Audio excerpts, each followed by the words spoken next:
যে কোনো অনুষ্ঠান বাড়ির রাজকীয় আর অতি পরিচিত পদ কাতলা কালিয়া। যদি সেই কাতলা কালিয়া খুব সহজে সঠিক পদ্ধতিতে তুমি বাড়িতেই বানিয়ে নিতে পারো তাহলে কেমন লাগবে। তো কাতলা কালিয়া বানানোর জন্য প্রথমে আমাদের কাতলা মাছগুলোকে খুব ভালোভাবে নুন, হলুদ আর পরিমাণ মতো সর্ষের তেল মাখিয়ে নিতে হবে। মাছগুলো ম্যারিনেট করে রাখা থাকবে আর আমরা একটা কড়াইতে পরিমাণ মতো সর্ষের তেল দিয়ে দেব। তেল গরম হয়ে এলে দিয়ে দেব ঝুরি করে কেটে রাখা কিছুটা পেঁয়াজ।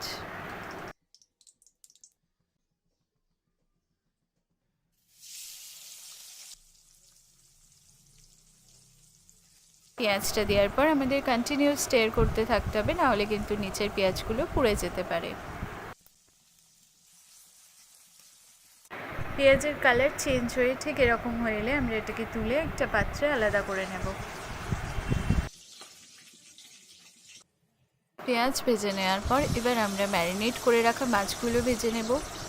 এক এক করে মাছগুলো দিয়ে উল্টে পাল্টে ভেজে একটা সুন্দর কালার আসা অবধি আমরা ওয়েট করব।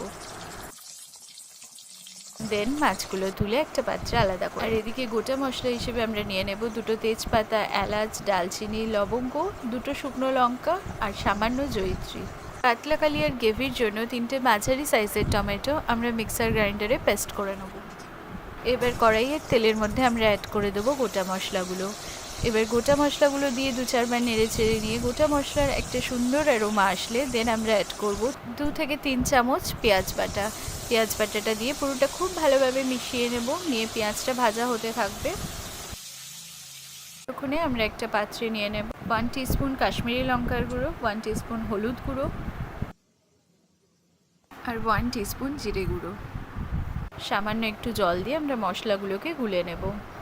মশলাগুলো এখানে আমাদের একদম সিম্পল, হলুদ, লঙ্কা আর জিরে গুঁড়ো। পুরো মশলা এভাবে জলে গুলে ইউজ করলে কালারটা খুব সুন্দর আসে। এবার আমরা কড়াইতে অ্যাড করে দেবো 2 টেবিল স্পুন আদা বাটা।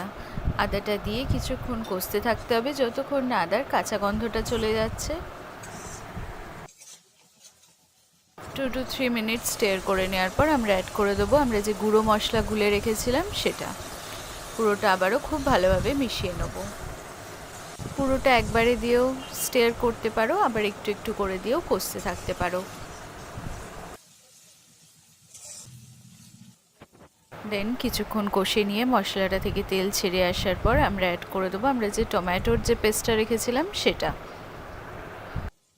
টমেটোটা দিয়ে পুরোটা খুব ভালোভাবে আবারও মিশিয়ে নেব, বেশ কিছুক্ষণ কষতে থাকবো। টমেটোটা দিয়ে 2 to 3 মিনিটস কষে নেওয়ার পর আমরা অ্যাড করে দেবো ফেটিয়ে রাখা টক দই, ওই হাফ কাপ মতো। দইটা কিন্তু খুব সাবধানে অ্যাড করতে হয়। গ্যাসটা অফ করে রাখতে পারো এই সময়, অথবা তোমরা লোতে করেও অ্যাড করতে পারো। দইটা খুব ভালো করে মিশিয়ে নেওয়ার পর আবার আমরা ফ্লেমটা দেবো। দেন আমরা অ্যাড করে দেবো সামান্য চিনি, এটা টেস্টটাকে ব্যালেন্স করে যেহেতু আমরা দই অ্যাড করেছি। দেন একটা বয়েল এসে গেলে কালারটা ঠিক এরকম আসবে দেখো, তখন আমরা অ্যাড করে দেবো ভেজে রাখা মাছগুলো। এক এক করে ভেজে রাখা মাছগুলো দিয়ে হালকা হাতে পুরোটা আবারও খুব ভালোভাবে মিশিয়ে নেব।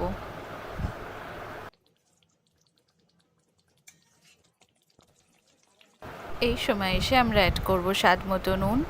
নুনটা দিয়ে পুরোটা খুব ভালোভাবে আবারও একবার মিশিয়ে নেব। মাছগুলো দিয়ে একটা বয়েল এসে গেলে আমরা অ্যাড করে দেবো হাফ কাপ মতো গরম জল। যেহেতু আমরা কাতলা কালিয়া বানাচ্ছি তো জলটা আমরা অবশ্যই বুঝে ইউজ করব। দেন অ্যাড করে দেবো পেঁয়াজের যে বেরেস্তাটা রেখেছিলাম সেটা। ওপর থেকে 4টে চেরা কাঁচা লঙ্কা ছড়িয়ে দেবো, দিয়ে দেবো সামান্য ঘি আর গরম মশলা। হ্যাঁ, আমরা একদম ফিনিশিং স্টেপে রিচ করে গেছি। এই সমস্ত কিছু দিয়ে আমরা এটাকে কভার করে দেবো যাতে করে এই সমস্ত ফ্লেভারটা পুরোটার মধ্যে খুব ভালোভাবে অ্যাবজর্ব করে যেতে পারে। ঘি, গরম মশলা এই কাতলা কালিয়ার টেস্টটাকে অনেকটা বেশি এনহ্যান্স করে। এভাবে একদম খুব সহজে তোমরা বাড়িতেই বানিয়ে নিতে পারবে বিয়ে বাড়ি বা যে কোনো অনুষ্ঠান বাড়ির মতো রাজকীয় স্বাদের কাতলা কালিয়া। আর এরকম সুন্দর সুন্দর রেসিপি পেতে হলে কিন্তু অবশ্যই ফলো করতে হবে স্রোতস্বিনীর কিচেন। আর তোমরা অবশ্যই জানিও তোমাদের স্রোতস্বিনীর কিচেনের রেসিপি কেমন লাগে, আর অবশ্যই নিয়মিত ফলো করো স্রোতস্বিনীর কিচেন। আবার আসছি অন্য কোনো নতুন